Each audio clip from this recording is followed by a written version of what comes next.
Thank God. ദേ ചേട്ടായി,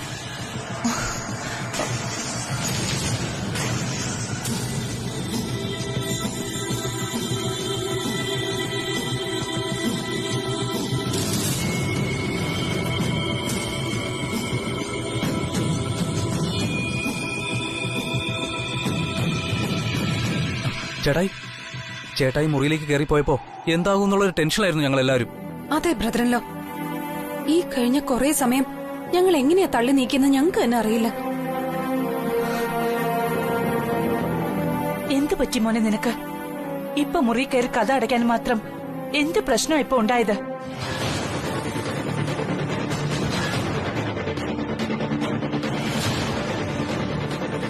ഉത്തരം കിട്ടാത്ത ചില ചോദ്യങ്ങൾ എന്നെ അലട്ടുമ്പോ സ്വയം സമാധാനിച്ച് ഉത്തരം കണ്ടെത്താനാണ് ഞാൻ ആ മുറിയിലേക്ക് പോകാറുള്ളത്.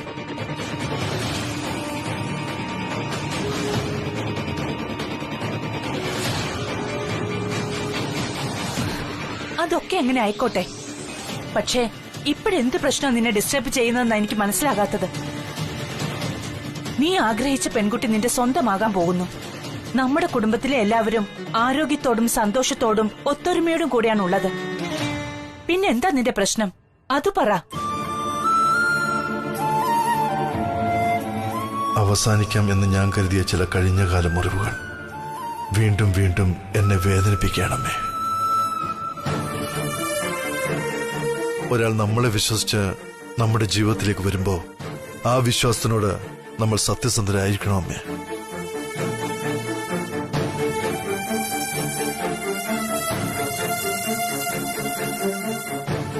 അത് നേരെ.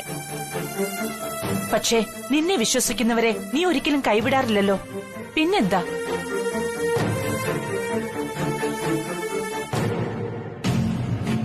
ബ്രദറല്ലോ, എന്തിനാ ഇപ്പൊ ഇങ്ങനെ നിന്ന് ഫിലോസഫി പറയുന്നത്? ഇവിടെ ഇപ്പൊ ബ്രദറൻലോയുടെ ചോയ്സ് ശ്രീലക്ഷ്മിയല്ലേ? ശ്രീലക്ഷ്മിക്ക് ബ്രദറൻലോയെ ഒരുപാട് ഇഷ്ടമാണ്. And you are going to start a new life. പിന്നെ എന്താ പ്രശ്നം?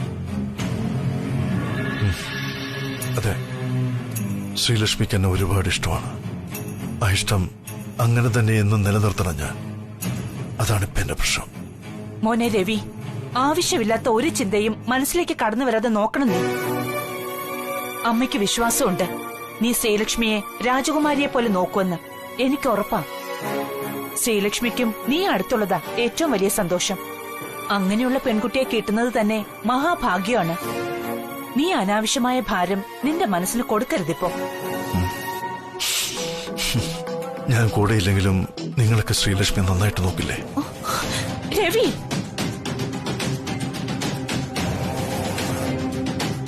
ഐ മീൻ 24 മണിക്കൂറും ശ്രീലക്ഷ്മി എന്റെ കൂടെ അല്ലല്ലോ ഉണ്ടാവുക. അവൾക്ക് ഇത്രയും അടുപ്പമുള്ളൊരു ഫാമിലി നൽകുന്നതോർത്ത് വളരെ സന്തോഷമുണ്ടെന്നാണ് ഞാൻ ഉദ്ദേശിച്ചത്. എന്താ ഏട്ടായി ഇങ്ങനെ കൊച്ചുകുട്ടികളെ പോലെ സെന്റിമെന്റ്സ് കാണിക്കുന്നേ? അവിടെ ഫംഗ്ഷൻ സമയമായി കാണും. എല്ലാരും വേഗം റെഡി ആയിക്കേ. അല്ല, ആ വെഡിങ് പ്ലാനറോടെ അയാൾ വേണ്ടേ ശ്രീലക്ഷ്മി വീട്ടിലേക്ക് കൂട്ടിക്കൊണ്ടുപോവാൻ? വെഡിങ് പ്ലാനിനെ ഞാൻ മറ്റു ചില ജോലികൾ ഏൽപ്പിച്ചിരിക്കാൻ രഘു. നീ എല്ലാവരെയും കൂട്ടി ശ്രീലക്ഷ്മിയുടെ വീട്ടിലേക്ക് പുറപ്പെട്ടോളൂ. ഇനി സമയം വൈകിപ്പിക്കണ്ട. അപ്പോ ബ്രദറൻലോയോ? എനിക്ക് ശ്രീലക്ഷ്മിയെ കൂട്ടിക്കൊണ്ടുവരണം അനിയത്തിക്കുട്ടി. ഞാൻ പോയാലേ ശ്രീലക്ഷ്മിക്ക് വരാൻ സാധിക്കൂ. ഓഹോ, അപ്പൊ നിങ്ങൾ രണ്ടാളും ഒരുമിച്ച് വരാനുള്ള പ്ലാനാണല്ലേ? യെസ്, ഞങ്ങൾ രണ്ടാളും ഒരുമിച്ച് വരാനാ പ്ലാൻ. Okay fine. രഘു വേഗം റെഡിയാവും. ബ്രദറൻലോയും പെട്ടെന്ന് റെഡിയാവും. രാജാറാം ബ്രദറൻലോയുടെ കൂടെയല്ലേ വരുന്നേ? ഓക്കെ, നമുക്ക് പോവാം. എന്തായാലും നമുക്കൊന്ന് പോവാം അല്ലേ? നീ പെട്ടെന്ന് റെഡിയാവണേ. പിന്നെന്താ?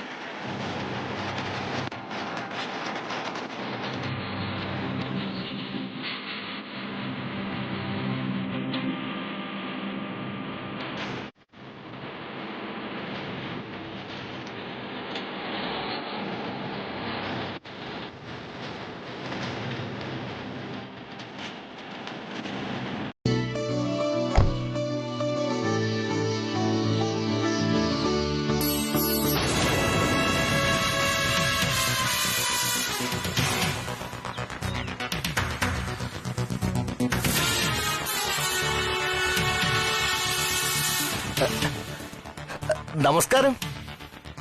Good morning mister Trivikraman. ഓ, ഗുഡ് മോർണിംഗ്. മൈലാഞ്ചി കല്യാണത്തിന് കാണുമല്ലോ അല്ലേ? കാണും സാറേ, തീർച്ചയായിട്ടും കാണും. ആ. മൈലാഞ്ചിക്ക് മാത്രമല്ല ഒറിജിനൽ കല്യാണത്തിനും കാണും ഈ ത്രിവിക്രമൻ. പെങ്ങളിവിടെ ഇറങ്ങിക്കോട്ടെ, ഞങ്ങളങ്ങ് എത്തിക്കോളാം. ഞങ്ങളത് അങ്ങോട്ട് പോട്ടെ.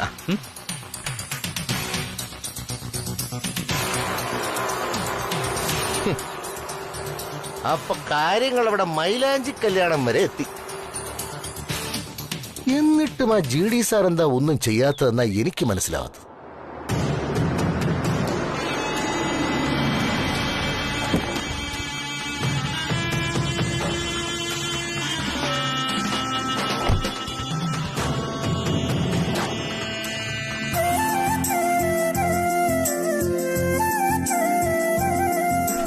കൊള്ളാം, ചെറുതാണെങ്കിലും എനിക്ക് ഇഷ്ടപ്പെട്ടു. അതെ അതെ, ഇതിപ്പോ പെൺകുട്ടിയെ ഒരിടത്തിരുത്തി മൈലാഞ്ചി തൊട്ട് കൊടുക്കുന്ന ചടങ്ങല്ലേ ഉള്ളൂ. അതിനൊക്കെ ഇത് ധാരാളമാ.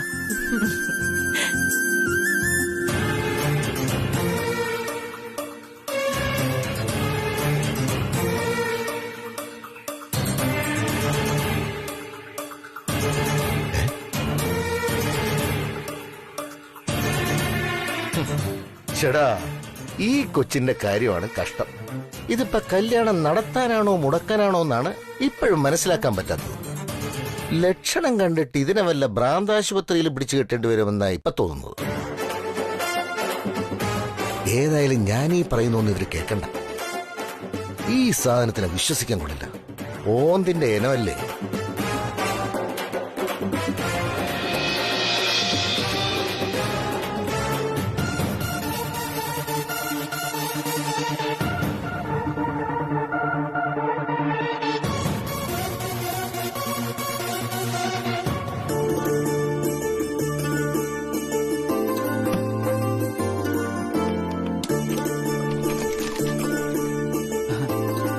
ആന്റി,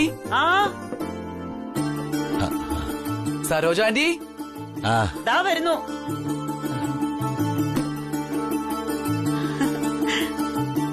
നോക്കിയേ, ഇത് നല്ല സോഫ്റ്റ് ആയിട്ട് അരച്ചിട്ടുണ്ട് ഞാൻ.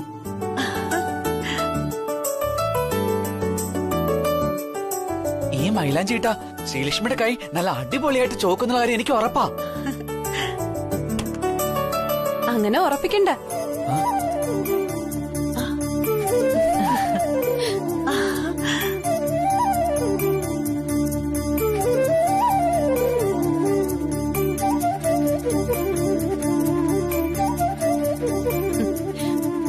അതെ, മൈലാഞ്ചി നന്നായിട്ട് അരച്ചുകൊണ്ട് മാത്രം കൈ നന്നായിട്ട് ചുമക്കണമെന്നില്ല ദീപു.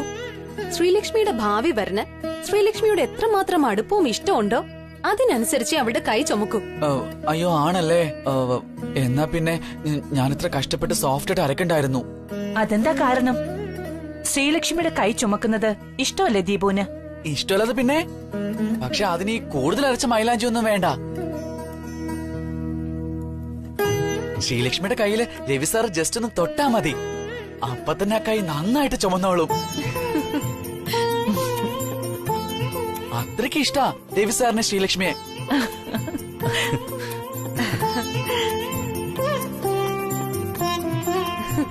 ഇത് കേട്ട ദീപു അതൊക്കെ കണ്ടതുപോലാണല്ലോ വർത്താനം. ആ, കണ്ടിട്ടുണ്ടെന്ന് വേണമെങ്കിൽ കരുതിക്കോ. ഏതായാലും രേഖ മാഡവും ഇന്ന് കയ്യില് മൈലാഞ്ചി ഇടണമെന്നാ എന്റെ ഒരു അഭിപ്രായം. അപ്പോഴേ രഘു സാറിന് മാഡത്തിനോട് എത്രമാത്രം പ്രേമമുണ്ടെന്ന് നമുക്ക് അളക്കാൻ പറ്റൂ. ആഹാ, അത് കൊള്ളാലോ. രഘു, അപ്പൊ ഒന്ന് പരീക്ഷിച്ചാലോ? അയ്യോ പ്ലീസ്, എന്നെ അങ്ങ് വിട്ടേരെ. ഇതൊക്കെ വർക്കൗട്ട് ആവാത്ത ഐറ്റംസാ. അപ്പോ രഘുവിന് പേടിയുണ്ട്. പേടിയല്ല, ചെറിയൊരു ഭയം, അത്രേ ഉള്ളൂ.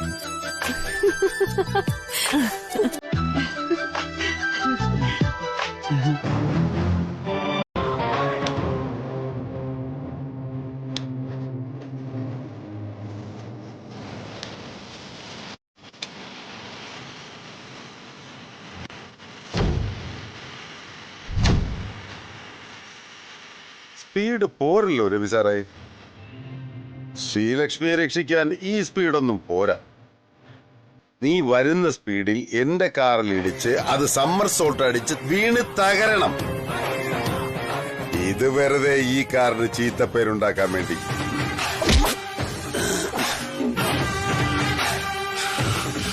You bloody...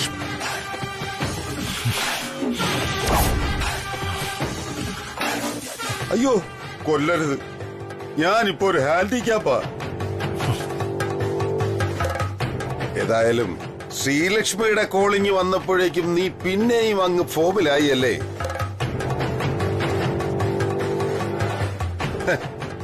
ഞാനെങ്ങനെ അറിഞ്ഞെന്നാവും. അതെ, എവിടേക്കാണ് ശ്രീലക്ഷ്മിയെ കൊണ്ടുപോകുന്നതെന്ന് എന്നോട് പറയണ്ടെന്നേ ഞാൻ അവരോട് പറഞ്ഞിട്ടുള്ളൂ. എന്തെങ്കിലും അതിബുദ്ധി കാട്ടിയാൽ അപ്പോഴേ അറിയിക്കണമെന്ന് ഞാൻ അവരോട് പറഞ്ഞിരുന്നു. അവരത് ചെയ്തു, അത്രേ ഉള്ളൂ.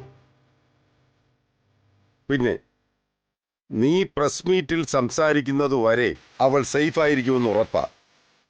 ഞാൻ പറഞ്ഞ കാര്യങ്ങൾ നീ തത്ത പറയുന്നത് പോലെ അവിടെ മീഡിയയ്ക്ക് മുന്നിൽ പറഞ്ഞാൽ ശ്രീലക്ഷ്മി സേഫ് ആയിരിക്കുമെന്നർത്ഥം.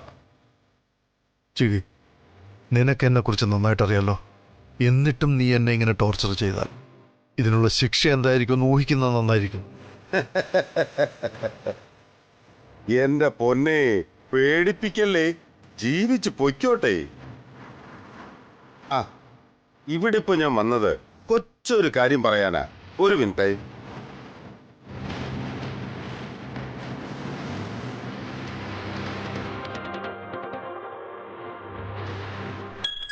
ആ, കിട്ടി. ഈ ഫോണ് നിന്റെ കയ്യിലിരിക്കട്ടെ. ഈ ഫോണില് എന്റെ കോളായത്. നീ ആരെ വിളിച്ചാലും സംസാരിച്ചാലും എനിക്കറിയണം. അതിനു വേണ്ടിയിട്ടാ പഴയ ഒരു നമ്പര്. എന്നാ പിടിക്ക്. പിന്നെ നീ ഫോൺ ഓഫാക്കിയാ ഞാൻ എന്ത് ചെയ്യുമെന്ന് പറയണ്ടല്ലോ. ഇതാ വാങ്ങ്. വാങ്ങ് രവി സാറേ. അതെ, മീഡിയക്കാരവിടെ വെയിറ്റ് ചെയ്യ. ഇനി നിന്റെ കാർ എവിടെയും നിർത്താൻ പാടില്ല. നേരെ പ്രസ് മീറ്റിലേക്ക്. എന്നാ പിന്നെ പൊയ്ക്കോ. പൊയ്ക്കോന്നേ, പ്ലീസ്.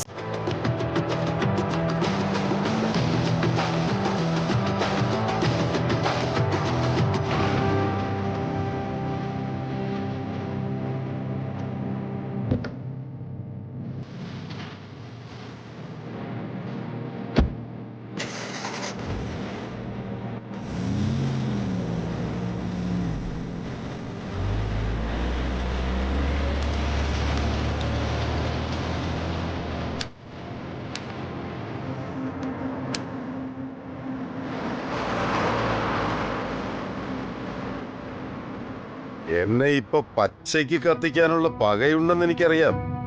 പക്ഷെ എന്ത് ചെയ്യാം, കാമുകി എന്റെ തടവിലായി പോയില്ലേ. ഏതായാലും ഈ പ്രസ് മീറ്റ് കഴിയുമ്പോ നിനക്ക് തരാനുള്ള സമ്മാനം ഞാൻ തരുന്നുണ്ട്. കാത്തിരുന്നോ നീ. GD റെഡിയാ.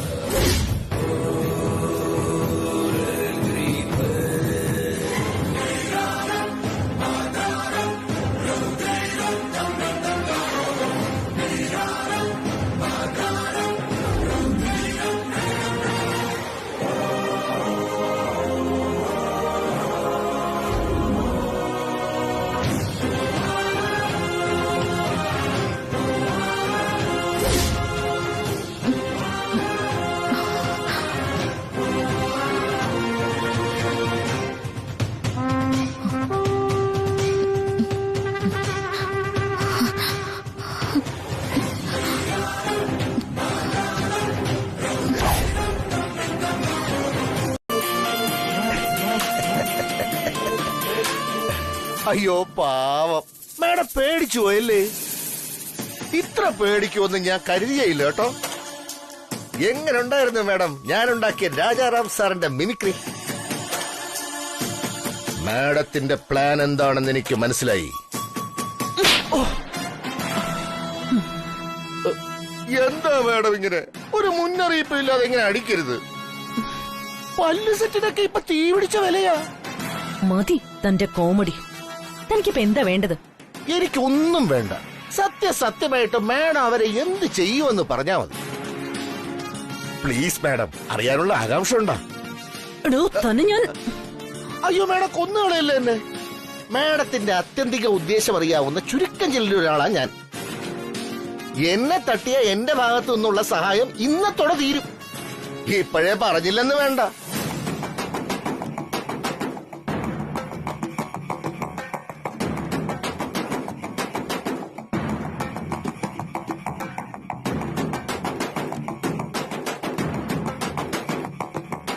ഇനി പറയും മാഡം, ശരിക്കും എന്താ സംഭവിച്ചത്? രാവിലെ വന്ന മേക്കപ്പുകാരെ കൊണ്ട് ശ്രീലക്ഷ്മിയുടെ മുഖത്ത് വല്ല കെമിക്കൽസ് ഒഴിപ്പിച്ചോ മാഡം? എന്നിട്ട് ശ്രീലക്ഷ്മി ഇപ്പൊ വല്ല ആശുപത്രിയിലും ആക്കിയിരിക്കുകയാണോ രഹസ്യമായിട്ട്? എടോ എടോ എടോ ത്രിവിക്രമ, ഞാനൊരു മണ്ണാങ്കട്ടയും ചെയ്തിട്ടില്ല. അവരെവിടെയാണെന്ന് അറിയില്ല എനിക്ക്. അതെയോ? അപ്പൊ പിന്നെ രണ്ടാൾ ഇവിടെ വരാത്തതെന്താ? അവരെവിടെ പോയി? അതാ എനിക്ക് മനസ്സിലാവാത്തത്. ഇങ്ങോട്ട് പുറപ്പെടുന്നതിന് മുമ്പ് രവിവർമ്മൻ സാറിന്റെ മുഖം വല്ലാതെ ഡള്ളായിരുന്നു. സാറ് ഞങ്ങളുടെ കൂടെ വരാതെ ശ്രീലക്ഷ്മിയും കൂട്ടി വരാമെന്ന് പറഞ്ഞിട്ട് സെപ്പറേറ്റ് ആയിട്ട് പോയി. അതിലാ എന്തോ പന്തികേടുള്ളത്. രാജറാം സാറിന്റെ ഫോണും കണ്ടിന്യൂസ് ആയിട്ട് ബിസി കാണിക്കുന്നു. എന്തൊക്കെയോ സംഭവിക്കുന്നുണ്ട്. എവിടെയാണെന്നോ ആര് തമ്മിലാണെന്നോ മാത്രമാണ് മനസ്സിലാവാത്തത്.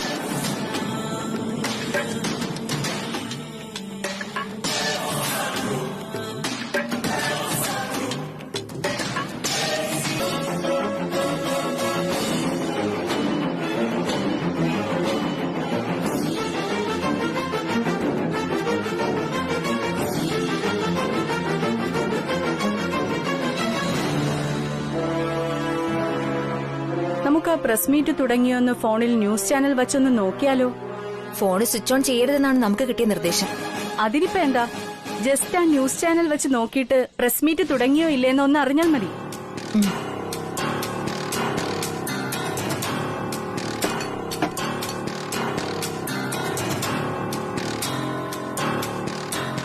ഇവിടെ സിഗ്നൽ കിട്ടുന്നില്ലല്ലോ.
യോ, അങ്ങോട്ട് നോക്ക്, അവിടെ തീയും പുകയും.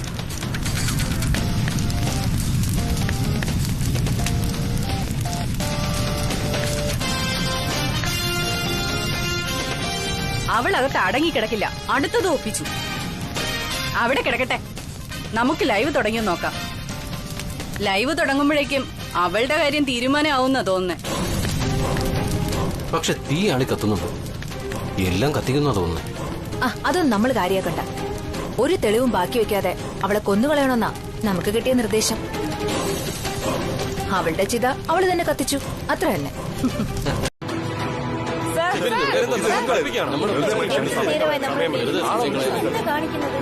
ഞങ്ങൾക്ക് രഹസ്യമായി കിട്ടിയ വിവരമനുസരിച്ച് രവിചന്ദ്രവർമ്മന്റെ വിവാഹത്തിന്റെ ബഡ്ജറ്റ് 20 കോടിയിലേറെ വരുമെന്നും അതിനെ തുടർന്നുണ്ടാകാൻ പോകുന്ന ഇൻകം ടാക്സ് ഇഷ്യൂവിനെ കുറിച്ച് സംസാരിക്കാനുമായിരിക്കുമെന്നാണ് ഈ പ്രസ് മീറ്റ് എന്നാണ് ഞങ്ങളുടെ റിപ്പോർട്ടർ അറിയിച്ചിരിക്കുന്നത്. എന്തിനാ കൊച്ച ഈ ബഡ്ജറ്റും ഇൻകം ടാക്സും ഇവിടെ അവതരിപ്പിക്കുന്നത്? കഷ്ടം. നിങ്ങളുടെ TRP കൂട്ടാനായി ഇല്ലാത്ത ന്യൂസൊക്കെ ഉണ്ടാക്കുന്നത് എനിക്ക് മനസ്സിലാകുന്നില്ല. ഒരു ഉഗ്ര ന്യൂസ് അല്ലേ ഇപ്പൊ പറയാനായി അവന്റെ തൊണ്ടയെ കുരുങ്ങി നിൽക്കുന്നത്? അത് അവനെ കൊണ്ട് പറയിപ്പിക്കേ. കേരളക്കരയൊക്കെ ഒന്ന് ഇളകട്ടെ. കമോൺ. ഏതാനും നിമിഷങ്ങൾക്കുള്ളിൽ രവിചന്ദ്രവർമ്മൻ ലൈവിലേക്ക് വരുമെന്ന് കരുതപ്പെടുന്നു. അതുവരേക്കും ഒരിടവേള. അവളുടെ ഒരു ഇടവേള അവനെ തന്നെ വിളിച്ചടാൻ. രവി, നീ എന്താ ലൈവിലേക്ക് വരാത്തെ? Hello hello Ravi. ആ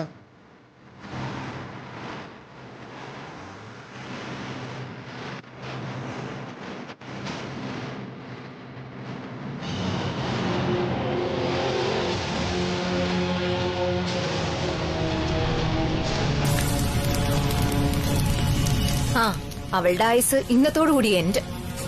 പാവം, അവള് നമ്മളെ ബുദ്ധിമുട്ടിച്ചില്ലല്ലോ, സ്വയം അങ്ങ് തീയിട്ടു. ഇനി പോലീസ് വന്നാലും ഇത് ആത്മഹത്യയാണെന്ന് എഴുതി തള്ളിക്കോളും. വാ നമുക്ക് പോവാം.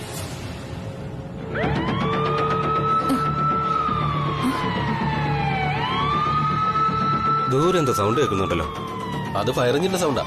അതെ, ഇനി നമ്മൾ നിന്ന സീനാവും. വാ പോവാം.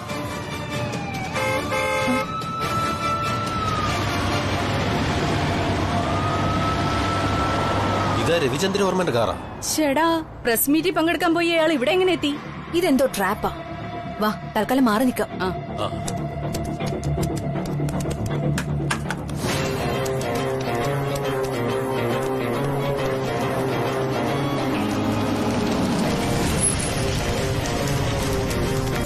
നമ്മുടെ ശ്രീലക്ഷ്മി രാജതന്ത്രി ഡിപ്പാർട്ട്മെന്റ് മാത്രമല്ല, മുഴുവൻ കമ്പനിയുടെയും വർക്കിംഗ് ചെയർപേഴ്സണായി പ്രൊമോട്ട് ചെയ്യാനാണ് തീരുമാനം.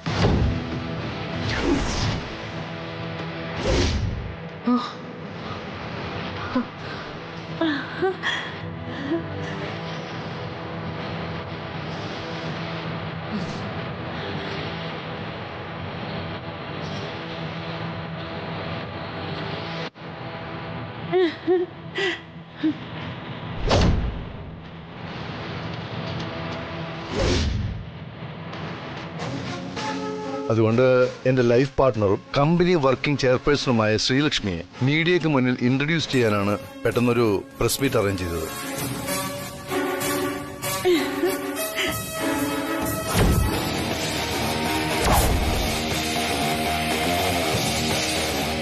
പെട്ടെന്നൊരു സുപ്രധാനമായ തീരുമാനം, അത്രേ ഉള്ളൂ.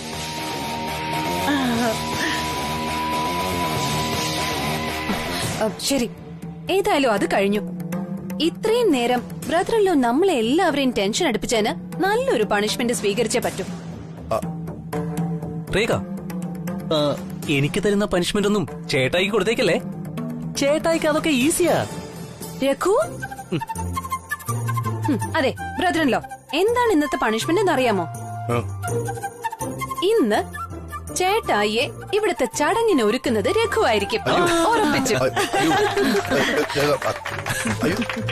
അയ്യോ, അത്രയും വലിയൊരു ശിക്ഷ വേണോ? ഇവനൊരുക്കി ഞാൻ ഒരുങ്ങാന്നൊക്കെ പറഞ്ഞ. ആ വേണം വേണം.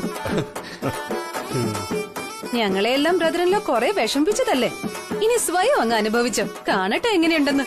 രേഖ, താൻ എന്നെ അങ്ങനെ കളിയാക്കുകയൊന്നും വേണ്ട. മനസ്സ് വെച്ചാ ഞാനും നല്ല ഒന്നാം തരം ബ്യൂട്ടീഷ്യനാ. ശരി, ബെറ്റ്.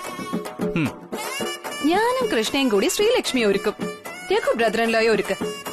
ആർക്കാണ് കൂടുതൽ ഭംഗിയെന്ന് നോക്കാം നമുക്ക്. Okay, bet. അതെ സാന്ദ്ര, ഇങ്ങനെ അനങ്ങാതെ നിന്ന് തന്റെ ശരീരത്തിൽ കലോറി കൂടും. ദേ, കാറിനുള്ളിൽ എന്റെ മേക്കപ്പ് കിറ്റ് ഇരിപ്പുണ്ട്, അതൊന്ന് പോയി എടുത്തോണ്ട് വരൂ പ്ലീസ്. Okay madam.